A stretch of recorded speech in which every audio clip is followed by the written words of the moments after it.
So friends, let us study about different methods for computing correlation, which includes Spearman's rank correlation, Karl Pearson's coefficient of correlation, and scatter diagram. Okay, so I would like to start with Spearman's rank correlation. It has three cases. Number one, ranks are not given. Number two, ranks are given. Number three, ranks are equal or repeated. Okay, so let us take the very first case, that is ranks are not given.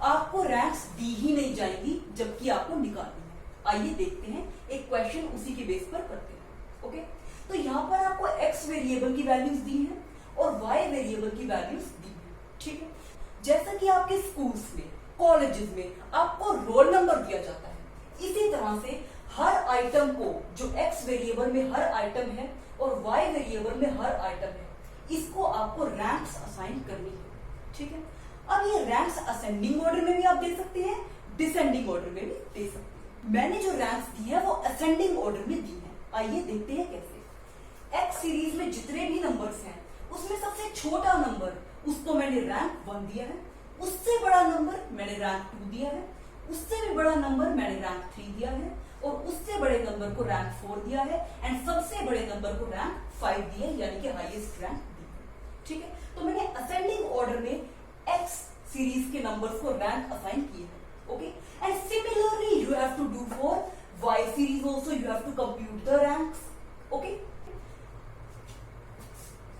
तो अब आपके पास are x आ चुका है, जो कि आपने x series में present numbers को रैंक दिया था।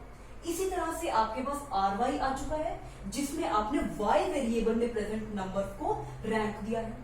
अब हमें डी निकालना है। क्या निकालना है? डी। डी क्या होता है? R x minus are y. जो आपने आर एक्स कंप्यूट किया है यहाँ पर और आर वाई कंप्यूट किया है, इसके बीच का डिफरेंस आइए देखते हैं।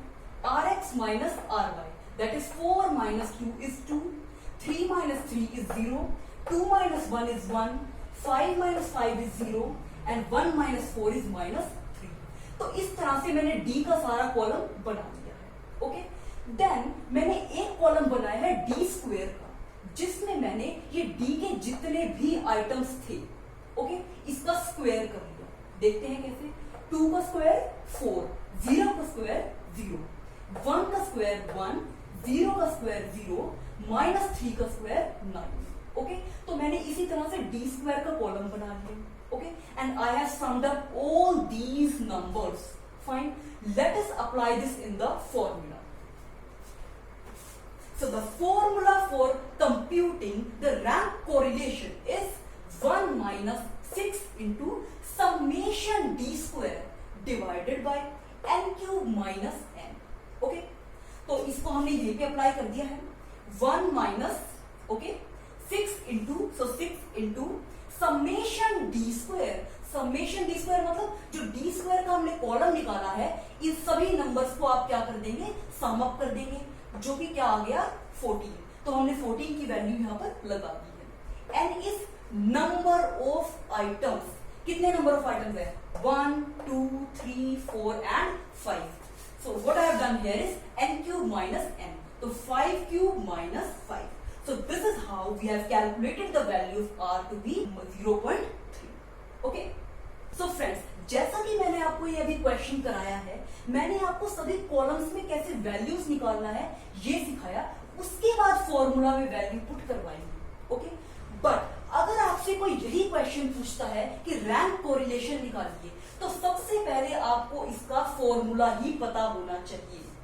ये जो फॉर्मूला है, इसको देखकर ही आप बता पाएंगे कि आपको कौन से कॉलम्स यहाँ पर बनाने हैं। ठीक है, इनको क्रैम करने की जरूरत नहीं है कि पहले मुझे आर एक्स का कॉलम बनाना है, फिर आर वाई का बनाना है, फिर डी का बनाना है, फिर d square. No, you just have to see the formula. यहां पर आपको बताया है समेशन डी स्क्वायर, तो आपको पता है कि डी स्क्वायर निकालने के लिए पहले आपको डी निकालना है। डी निकालने के लिए आपको आर एक्स और आर वाई की जरूरत पड़ेगी। तो इसी तरीके से आपको पता लग सकता है कि कौन से कॉलम्स आपको बनाने हैं।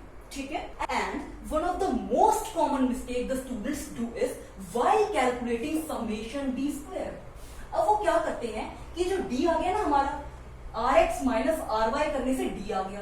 इन सभी वैल्यूज को वो ऐड कर देते हैं, समेशन डी आ जाता है। इसी का ही होल स्क्वायर करके यहाँ पर वैल्यू फिक्स कर देते हैं guys. But let me tell you, if you are doing so then यहाँ पर आपने समेशन डी का होल स्क्वायर निकाला है, मतलब आपने सभी वैल्यूज ऑफ डी को ऐड किया, समेशन डी आ गया, इसी का होल स्क्वायर आपने करके यहाँ पर लगा दिया। बट फ्रेंड्स, हमें समेशन डी का होल स्क्वायर नहीं निकालना है, हमें समेशन डी स्क्वायर निकालना है। मतलब जो डी की आपको ये सब आइटम्स दे रखी हैं, इनका आपको स्क्वायर करना है, डी स्क्वायर निकालना है। फिर डी स्क्वायर में जितनी भी आइटम्स हैं इनको आपको समेशन करना है, जो कि हमारी वैल्यू आ गई 14। अब आपको ये वैल्यू यहाँ पर फिक्स करनी है, okay, and then you will get the answer r is equals to 0.3। Okay, so I have done case number 1 with you, that is ranks are not given. तो हमें यहाँ पर रैंक्स गिवन नहीं थी, हमने रैंक्स निकाली है। Okay, so the case number 2 is very simple. Ranks are given, भाई आपको रैंक्स गिवन है, मतलब आपको ये सब चीज वहां पर गिवन नहीं है, आपको सिर्फ आर एक्स और आर वाई ऑलरेडी गिवन है। मान लिया ऐसा जाता है कि जज 1 है और जज 2 है, जो कि पार्टिसिपेंट्स को उनकी परफॉर्मेंस के बेस पे मार्क्स दे रही है। तो जज 1 ने और जज 2 ने रैंक्स दे दी है पार्टिसिपेंट्स को। अब आपको रैंक कोरिलेशन निकालना है। सो सीधा आप क्या निकालेंगे, D, R x minus are Y, D निकल जाएगा उस केस में, फिर उसका D square and then put the values in the formula and get the answer. Okay, so अब आप समझ गए कि केस नंबर 1 और केस नंबर 2 में फर्क क्या है।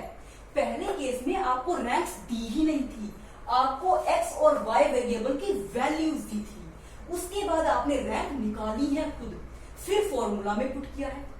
केस नंबर 2 में रैंक्स ऑलरेडी गिवन है, आपको ये सब गिवन नहीं है, आपको रैंक्स गिवन है, तो आपने सीधा वैल्यू कंप्यूट किया एंड आपको आंसर मिल गया। Okay, let us start with the case number 3, that is ranks are repeated और इक्वल। ओके,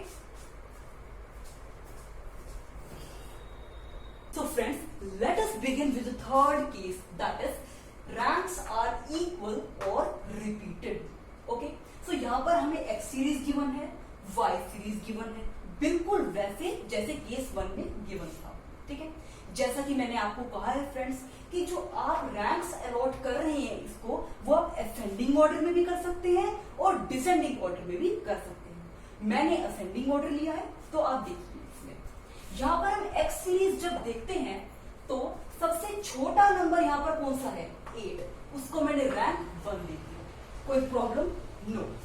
इससे बड़ा जो नंबर है ना फ्रेंड्स, वो है यहाँ पर 10, लेकिन हमने देखा कि जो 10 नंबर है ये एक और बार भी है इस सीरीज में, यानी कि इन टोटल ये 10 नंबर जो है 2 बार आ रहा है सीरीज में।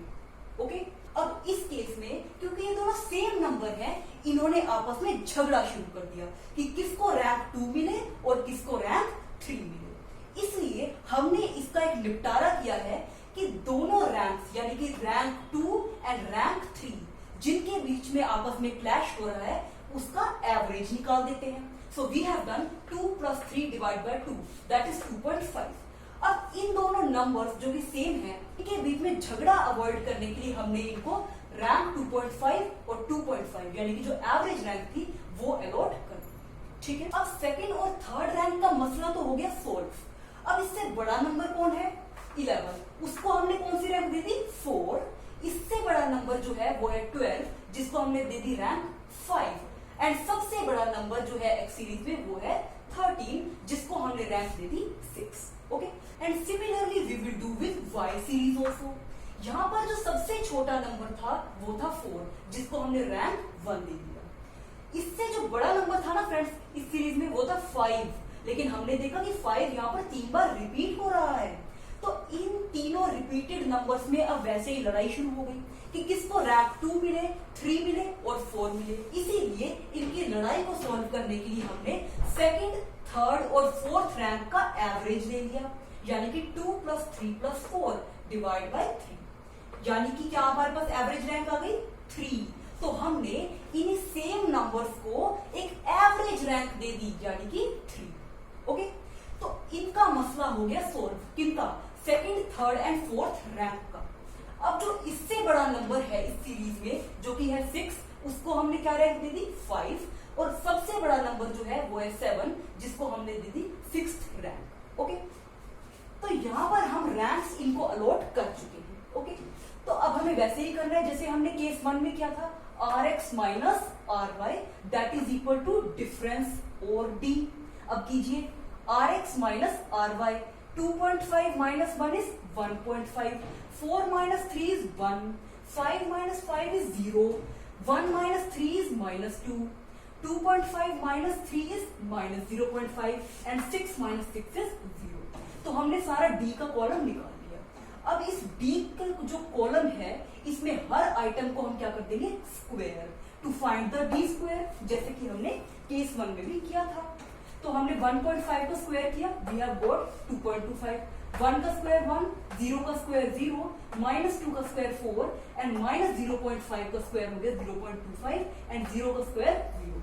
तो अब हमने क्या कर दिया समेशन डी स्क्वायर कैलकुलेट, मतलब डी स्क्वायर वाला जो कॉलम है सभी आइटम्स को आप ऐड कर लीजिए, आपके पास समेशन डी स्क्वायर आ गया। Okay, now let us C the formula for computing the rank correlation in this.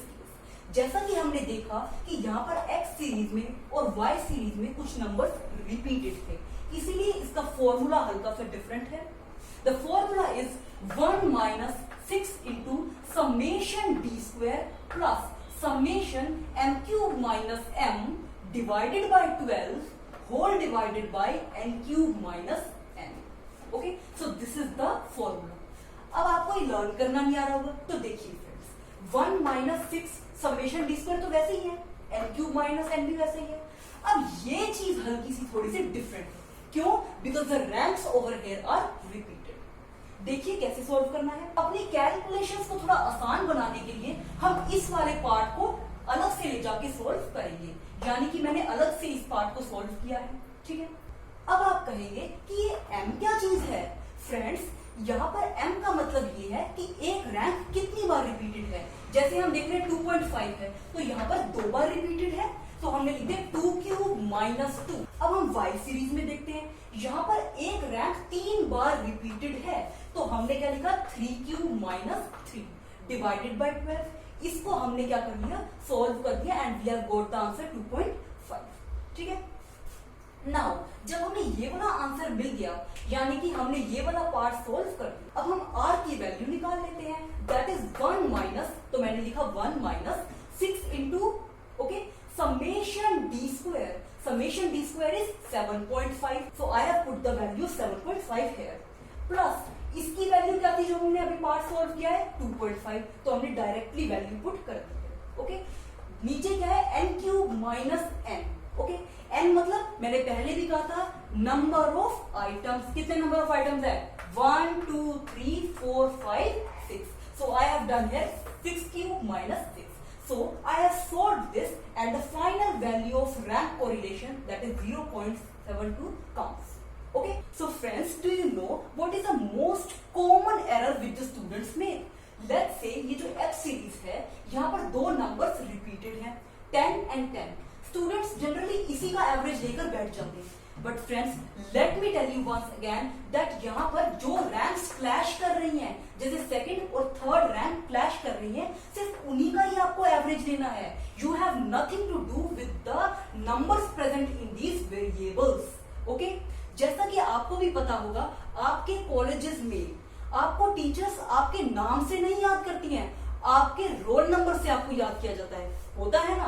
तो इसी तरह से आपका ताल्लुक सिर्फ रैंक से है, यहाँ पे इन वेरिएबल्स का आपको कुछ भी नहीं करना अब। Okay, so you have to take the average of ranks which are being repeated, note the numbers. Okay, please note it down.